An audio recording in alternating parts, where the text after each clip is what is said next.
What if the one moment you needed to be brave, you failed, and that failure haunted you for the rest of your life? 15 years ago, Caleb Thornfield was a different man, a lawman strong-willed and respected, with a clear sense of right and wrong. But all it took was a single night, a scream. He ignored a desperate call he chose not to answer, for his whole world to collapse.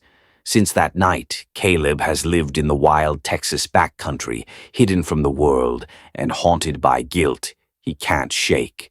Every sunrise, every thunderstorm is a reminder when a life hung in the balance he walked away. And he's convinced he doesn't deserve a second chance.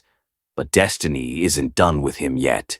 On a rain-soaked night so dark the sky looked bruised, fate knocked on Caleb's door once more, not with a gun but with a whisper. Through the curtain of lightning and mud, a young woman appeared at his broken fence, battered and barely standing. Her eyes full of defiance. Pain and a flicker of hope cut straight through the walls Caleb had built around his heart. What would you do if the ghosts of your past came to life and needed your help to survive? For Caleb, this night isn't just another storm. It's a shot at redemption, a chance to finally do the right thing or lose himself forever. But some debts can only be paid in blood, and this time Caleb's choices will ignite a fire that could either save two broken souls or destroy them both.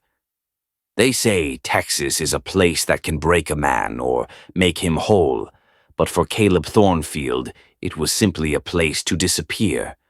Once he had been the kind of man the whole town trusted, the lawman with a steady hand and a reputation for justice as big as the sky. Folks in the county would tip their hats, mothers would bring their sons to shake his hand, and even drifters knew better than to cross him. Yet none of that mattered the night everything fell apart, the night that carved a scar so deep into his soul that even 15 years of distance and silence could not erase it. He could still see the glow of lanterns flickering through Rain Street glass, could still hear the desperate banging on the sheriff's door, the woman's cries muffled by fear and a battered jaw.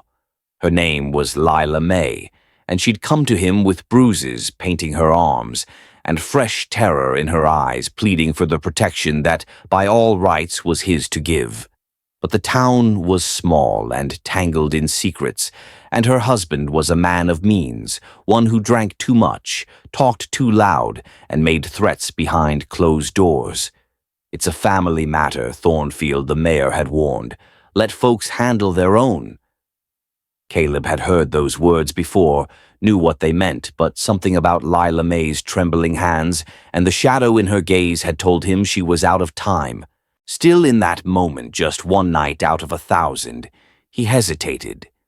Maybe it was the mayor's warning. Maybe it was the exhaustion from years of fighting other people's battles. Maybe it was cowardice. He told himself she would be safe for the night, that he'd handle things in the morning. But when dawn broke, Lila May was gone, and so was any certainty Caleb had about the man he truly was. Her husband claimed she'd run off, but the townsfolk whispered a different story, and Caleb never stopped hearing the echoes of that final frantic knock on his door. The guilt gnawed at him until he could no longer stand the sound of his own boots on Main Street, until the weight of his badge felt heavier than a horse's saddle after a 100-mile ride.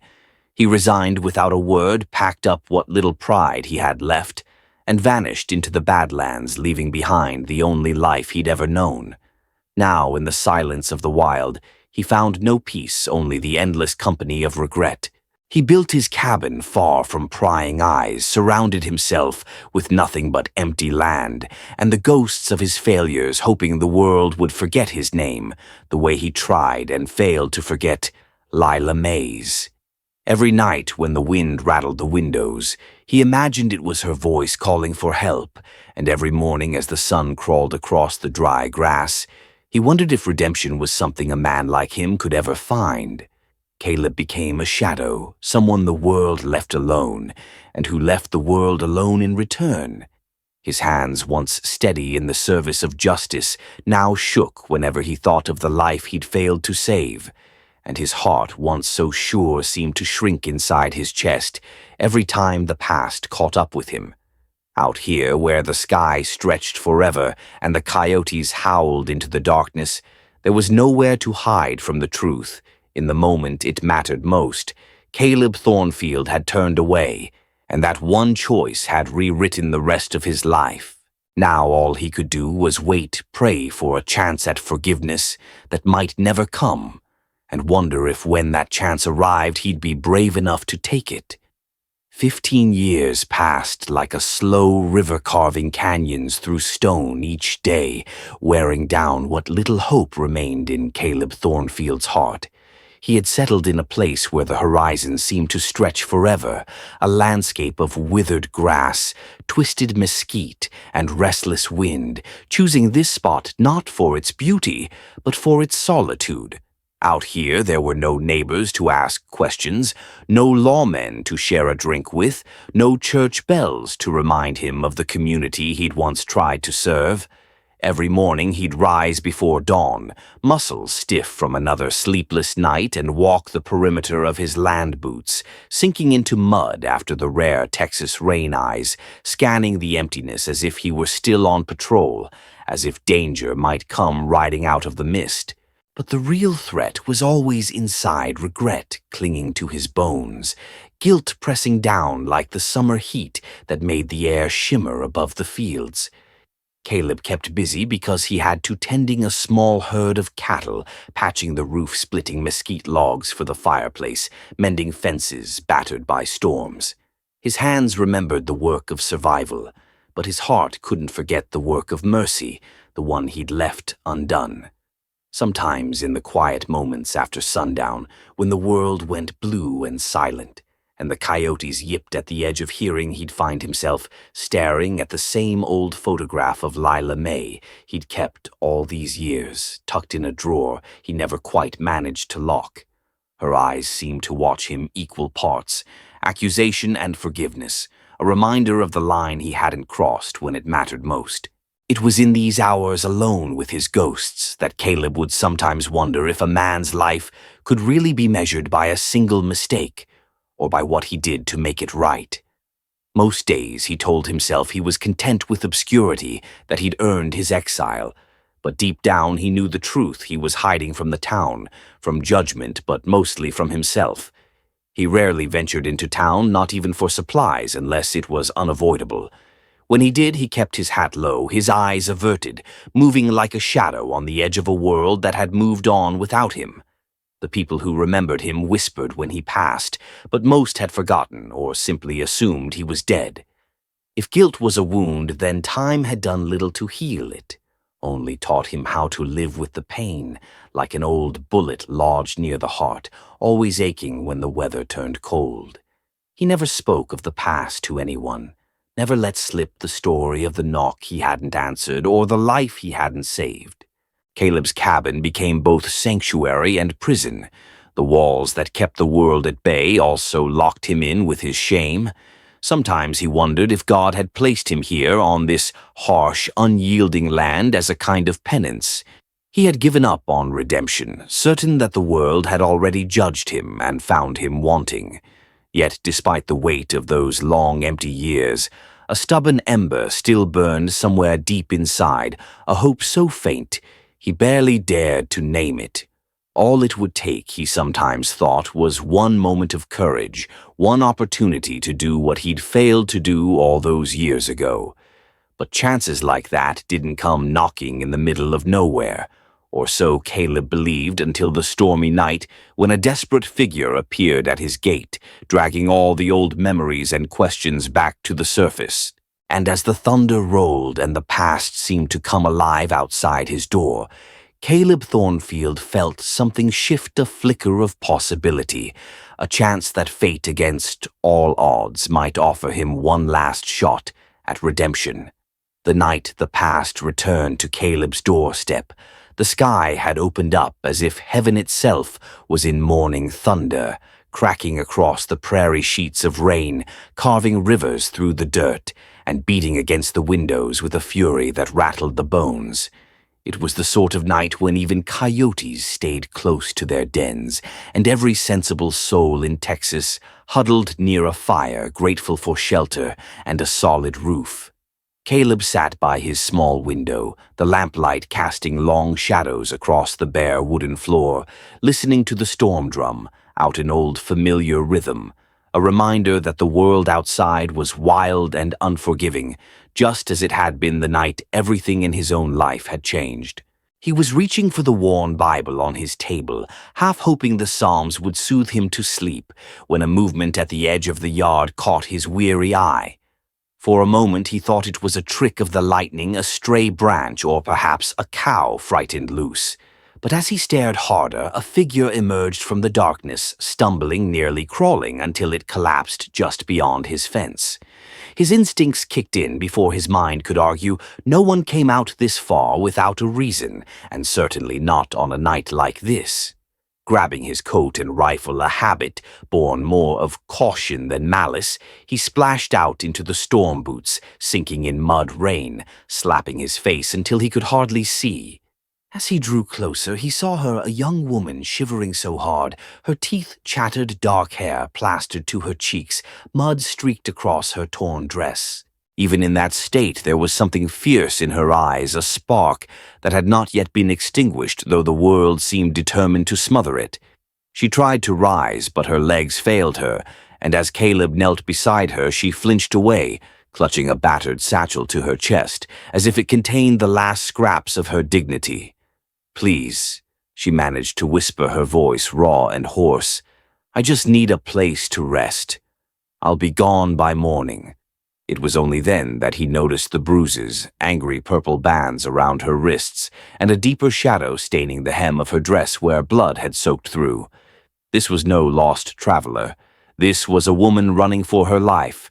He coaxed her gently, keeping his distance, asking nothing of her but her trust, a rare currency out here, and rarer still for someone so obviously wounded by the world. Inside the cabin, in the flickering lamplight, her story began to take shape through half-finished sentences and eyes that darted toward every sound outside. Her name, she said, was Mercy Whitfield. Not just another desperate soul blown in by the wind, but once a teacher, someone who had tried to lift up the poor and forgotten children of the county, had spoken out against the powerful when others were too afraid. Her strength, battered but unbroken, showed in the way she held herself, even as her hands shook and her voice sometimes failed. She had been hunted for months now, not just by an abusive husband who saw her as property, but by a whole system that punished those who stood up to it. The authorities looked the other way, the townsfolk were cowed into silence, and every door she had knocked on before Caleb's had been closed in her face. Still, she kept running, holding on to a hope that somewhere someone would listen, not just to her cries, but to the cries of all the voiceless children she'd once taught. Caleb listened, torn between caution and something softer, an urge to help, to do what he hadn't done years ago for another lost soul. As the storm raged and Mercy's breathing steadied, he realized that fate had not just brought a stranger to his home, but had placed in his hands a second chance to be the man he once promised himself he'd become. In that battered, rain-soaked woman was a courage that made him ashamed of his own years of running, and a reminder that sometimes the most wounded among us are the ones most determined to fight for a better world, even if it costs them everything. At first glance, Mercy Whitfield seemed to be another casualty of the world's indifference, a woman battered and spent, washed up at the edge of someone else's property, in a storm that threatened to wash away what little she had left. But as the hours passed and the cabin's fire pushed back the chill, it became impossible to see her as simply a victim of circumstance. The defiance in her eyes was not the stubbornness of someone with nothing to lose, but the steady, stubborn hope of someone who refused to be beaten, no matter how many times she was knocked to her knees. Caleb, accustomed to the silence of his own company and the simplicity of his self-imposed exile, found himself both unsettled and quietly awed by the way this woman carried herself. Even as she sat wrapped in one of his old blankets, hands trembling and lips cracked from thirst, she asked nothing more than a place to gather her breath and her wits before moving on. When he offered her food, she thanked him with a dignity that seemed out of place in a room as sparse as his, as though the act of accepting help was not a defeat, but a negotiation, one survivor recognizing another. Her gaze wandered the walls, noting the rifle by the door, the books on the shelves, the battered hat still hung on its peg, and he sensed that she was mapping every exit and entry, weighing risks even as she made polite conversation. But it was in the way she spoke slowly at first, then with the pent-up urgency of someone who had been forced too long into silence that Caleb saw the real steel beneath the surface. She talked about the children she had taught in a one-room schoolhouse outside of town, about their sharp minds and bright laughter, the way they lit up at the promise of a different life. Her voice warmed when she described the girls who'd learned to read their first book, the boys who dared to ask questions about a world beyond the boundaries of their father's land. But there was an edge to her stories too, a hard wisdom that had been earned through bruises and betrayals.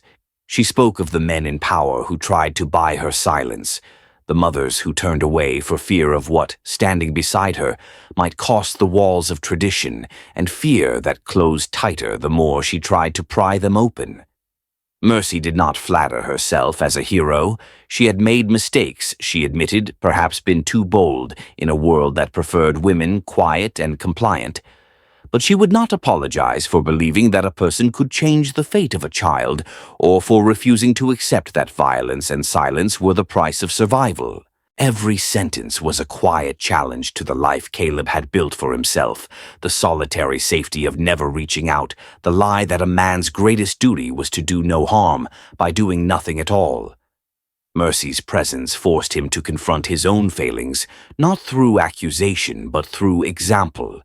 Her courage was not loud, but it was relentless, and it lit a slow-burning fire in the part of him that still longed to be worthy of trust. He realized as dawn crept through the clouds and painted the plains with cautious gold that the woman who had stumbled onto his land was not asking to be saved. Instead, she was offering him a chance to remember the world as it could be, to believe that strength sometimes comes wrapped in vulnerability, and that hope is an act of will, not an accident of fortune. In Mercy's eyes, he saw a reflection of all the battles he'd walked away from, and the possibility that even now a man's purpose could be rebuilt from the wreckage of his regrets, if only he dared to try. The danger that trailed Mercy Whitfield was not a single man's fury, but the tangled wrath of an entire corrupted system, one that reached farther and dug deeper than most outsiders could ever guess. To the world, her husband, Silas Hartwell, was just another rancher's son, handsome, quick, with a smile, generous, when it served him respected enough that his word carried weight in both church and saloon. But Mercy had learned with every passing year of their marriage that his power was rooted not just in money or family name, but in the quiet, choking grip of fear he held over half the county. He had grown up learning how to charm a room and how to break a spirit. His anger was as unpredictable as the Texas sky, and what began with cutting words too often ended in bruises that Mercy hid beneath long sleeves and forced laughter. Yet when she finally ran, it wasn't only Silas's rage she had to fear, but the network of men who owed him favors, the lawmen whose palms he had greased, and the handful of town leaders who looked at Mercy's rebellion as a personal insult to the order they maintained. Her escape was not a single desperate flight, but a careful weeks-long campaign of misdirection and risk, sleeping in barns and abandoned shacks, trusting no one but the memory of the children she'd taught, and the faint hope that someone somewhere might still care. The town, once a web of familiar faces, had become a maze of closed doors and watchful eyes. News of her disappearance spread fast, twisted by rumor, and the lies Silas whispered claims that she was unstable, dangerous, an ungrateful wife who'd spat on the hand that fed her. It was easier for people to believe those stories than to acknowledge the truth festering in their midst, and so even those who might once have called her friend now turned away, fearing what standing by her might cost. Mercy's face became a wanted poster in the sheriff's office, her name cursed by men who'd never bothered to know her story. But she knew the danger ran deeper still. Silas, with his charm and his anger, was only the sharp edge of a much older, uglier machine. Beneath the surface of the county, a network of vice and exploitation churned quietly. Bribes passed in back rooms. Young women sold off or disappeared. Families ruined if they dared to speak against the men who pulled the strings. When Mercy began to question where the missing girls had gone, when she tried to rally the mothers and warn the authorities, it wasn't just Silas who came for her. She felt the presence of others, strangers who watched from the shadows, riders who lingered on the edge of the schoolyard. Messages slipped beneath her door, warning her to keep quiet or face the consequences. Each time she refused, each time she used her voice to defend another, the net drew tighter around her throat. The night she finally fled was the night a friend's daughter vanished, and the sheriff shrugged off Mercy's pleas for help. It was then she realized she would find no justice here, at least not until she could break through the silence and bring the darkness to light. Her journey through mud and storm, wounded and alone, was not simply an escape from Silas's fists, but from the suffocating complicity of an entire community. And so, as she stumbled onto Caleb's land, she carried more than fear and broken bones. She carried the truth, hard, dangerous, and heavy as stone, a truth she hoped desperately that someone would finally be brave enough to help her bear. Silas Hartwell had always been a man whose name carried weight, both as a promise and a warning, but few people ever wondered how a boy with nothing became a man others feared. The story of Silas was woven deep into the land marked by drought and loss, by a kind of loneliness that did not soften but hardened over years of watching the world take more than it ever gave. He grew up on the edge of other people's laughter, the bastard son of a father who showed his love with a whip and a bottle, and a mother who had been beautiful once, before disappointment turned her voice sharp as broken glass. Silas learned young that strength was survival, and survival meant making yourself harder than anyone who might try to hurt you. As a child, he bore the bruises in silence, telling himself that one day he would be the man in control, the one to decide what stayed and what was taken away.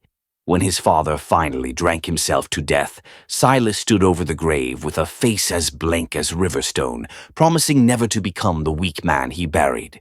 But pain like that seeps into a person's marrow, changing them in ways no one can see until it is too late. Silas found power in the things he could control, Moneyland, the trembling respect of men who remembered his fists more than his words.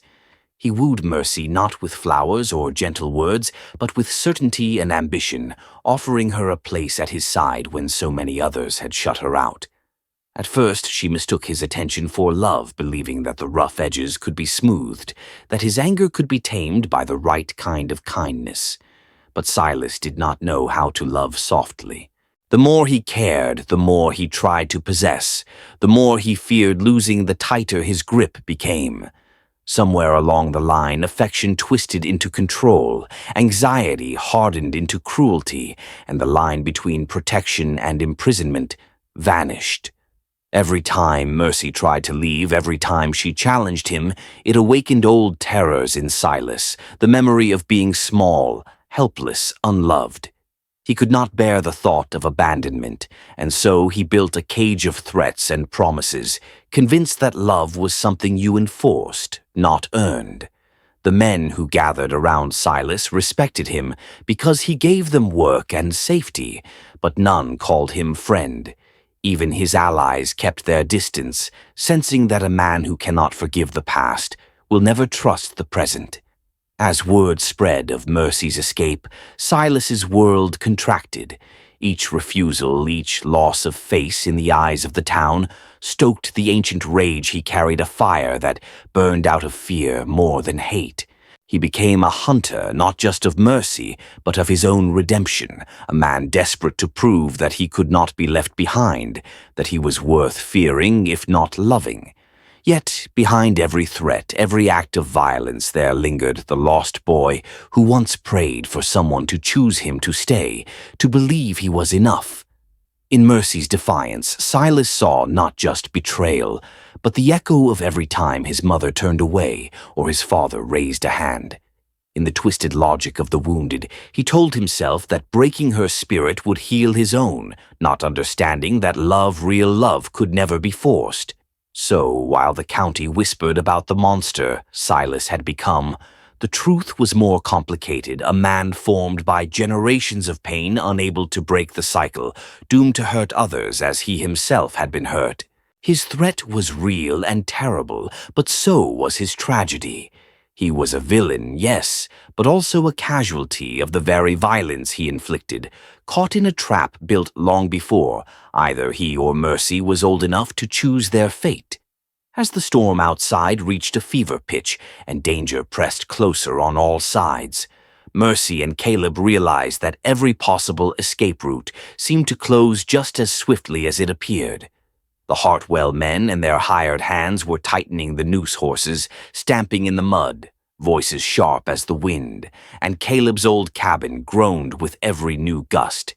Just when the darkness seemed absolute, a quiet voice broke through the chaos, a hesitant knock at the hidden back door that Mercy had not even known existed. Caleb's grip tightened on his rifle, suspicion hardening his features, but the door opened to reveal a familiar rain-soaked face. Thomas, the shy stable boy from Mercy's former schoolhouse, now a lanky teenager with a quick mind and hands always stained with oil or ink. He had always been smaller than the other boys, a dreamer who read by candlelight and struggled to keep up on the farm. But Mercy had noticed his hunger to learn and given him books' encouragement, a belief that his future could be more than hard labor and fear. It was she who had defended him when Silas's men mocked his stutter, she who had taught him the words to argue back, and in doing so planted a seed of quiet rebellion in his heart. Now, in the hour of her greatest need, it was Thomas who risked everything to come to her aid, slipping past the guards under cover of darkness, bringing news of a weak spot in the Hartwell line, a gap in the circle where the hired men, tired of the chase and wary of Silas's temper, had let down their guard.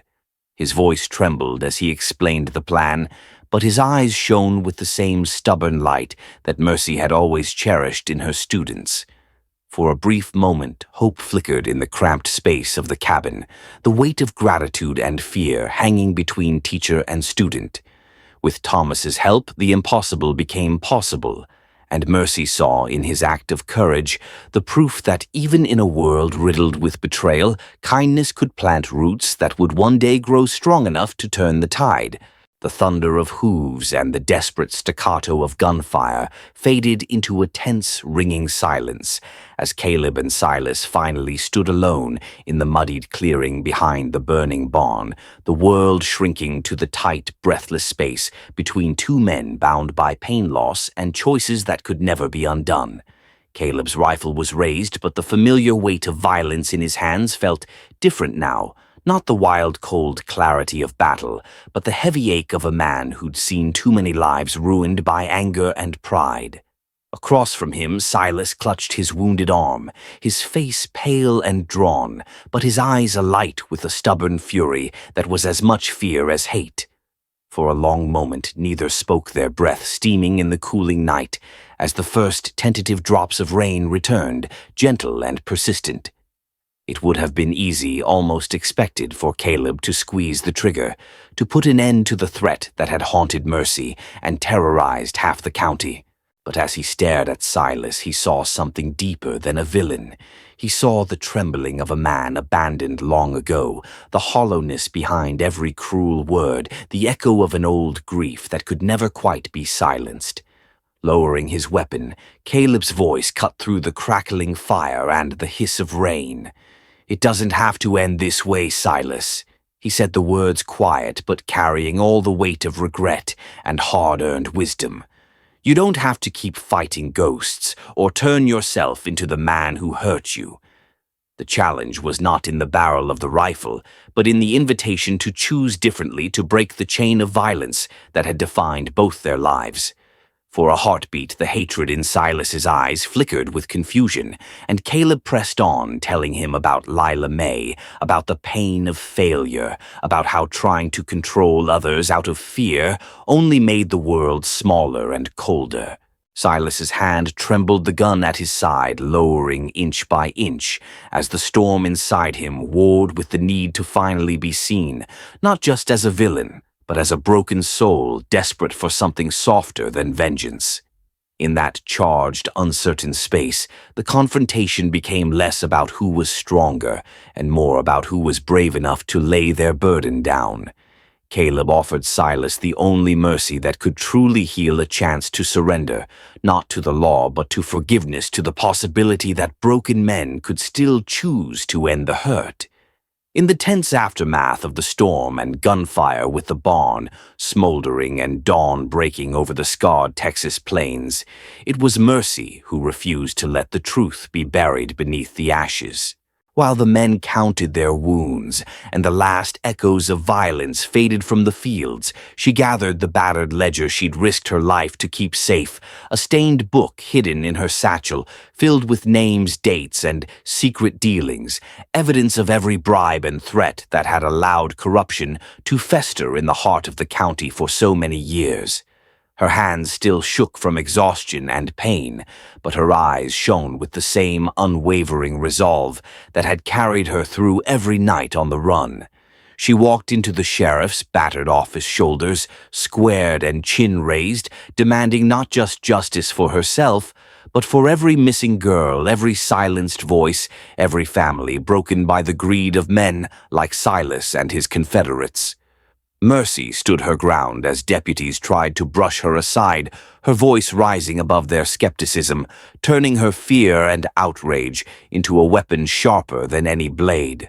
She named names, recited details, challenged the lawmen to remember their sworn duty, and when the sheriff himself balked, she opened the ledger for all to see its pages, a damning map of the town's darkest secrets. Caleb watched from the doorway, pride and humility mingling in his heart, knowing that this moment belonged not to the guns or the old codes of vengeance, but to the clear-eyed courage of a woman who refused to be erased. Mercy's testimony and her relentless truth-telling lit a fuse in the hearts of those who'd suffered in silence. And one by one, neighbors stepped forward, women who had hidden bruises, fathers who had feared for their daughters, even Tomas, whose quiet strength now inspired others to speak. The tide of secrecy broke, and as the first honest lawman began to read from Mercy's ledger and gather those who'd once seemed untouchable, it was clear that the story of this town would never again be written by fear. In the wake of violence, Mercy had done more than survive. She had dragged the shadows into the sunlight, and in doing so offered hope not just for herself, but for everyone who had ever waited for justice to come. In the peaceful weeks that followed the storm and reckonings, the land itself seemed to breathe easier, as if it too were relieved to be rid of the shadows that had hung over it for so long. With the old barn standing as their makeshift headquarters and the scars of violence still visible in splintered wood and burnt grass, Caleb and Mercy set about the slow, stubborn work of rebuilding not just their own lives, but the fragile spirit of a battered community. It was Caleb, once a man who had hidden from the world and his own regrets, who first gathered the men and boys, some with haunted eyes, some just curious, teaching them the practical strength of self-defense, the value of standing together rather than alone. He moved with quiet authority, his voice gravelly but encouraging, showing how even a calloused hand could steady a neighbor in times of trouble. For many who had grown up under the unspoken rule of silence and fear, learning to defend themselves was more than physical. It was an act of reclaiming dignity, of no longer bowing to threats in the dark. Meanwhile, Mercy poured her hope into a different corner of the barn, clearing away debris until the floor was swept clean and the daylight poured through newly patched windows. Word spread quickly that the teacher had returned, and before long children, some wide-eyed with uncertainty, others bold with the wild energy of youth, gathered at the threshold, carrying scraps of chalk and slates, hopeful for something brighter than the years they'd survived. Mercy greeted each child by name, remembering their stories, their dreams, the particular heartbreaks they'd carried on small shoulders. Her lessons were more than arithmetic and spelling. She spoke of courage, of kindness, of how every voice mattered even in the smallest town, of how truth was worth fighting for. Parents, hesitant at first, found themselves drawn by the laughter that floated out on the morning breeze, the sense that something lost was being mended. Over shared meals and quiet evenings, Mercy and Caleb became the quiet backbone of a town rediscovering itself. The barn slowly transformed one corner, a classroom another, a training ground, the rest a gathering place for anyone needing comfort or counsel.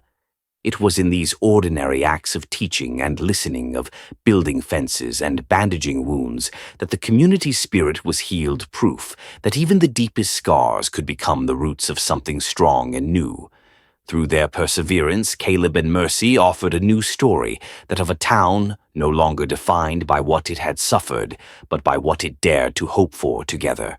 When the dust had finally settled and the smoke had drifted away on the prairie wind, the fate of Silas Hartwell became a question the whole county whispered about, a reckoning that would not only test the resolve of the law, but also the strength of the community's newfound conscience.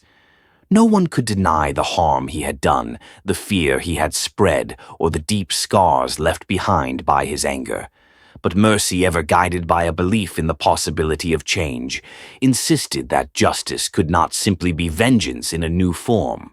The evidence she had provided, coupled with the testimonies of those he had hurt, and the voices that at last dared to speak, meant that Silas could not buy his way out or hide behind old alliances. He stood trial in the town's small courthouse, his broad shoulders no longer a symbol of threat, but of a burden too heavy to carry. Alone, his eyes flickering with the confusion of a man seeing perhaps for the first time the full cost of his own brokenness. Yet when the sentence was pronounced years behind walls away from the land he once ruled, it came with a condition born of Mercy's advocacy and Caleb's steady witness. Silas would be given a chance within those stone walls to confront not only what he had done, but the tangled history of pain that had shaped him.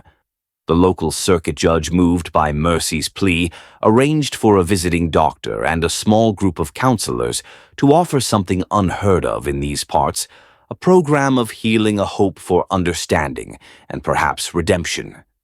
At first, Silas raged and resisted, caught in the old reflexes of denial and blame, but as weeks bled into months, stories emerged of a man changed by honest confrontation and the slow, hard work of self-awareness. Word drifted back to town that he began to listen, to write, sometimes to weep. Some said it was weakness, others called it justice with a heart.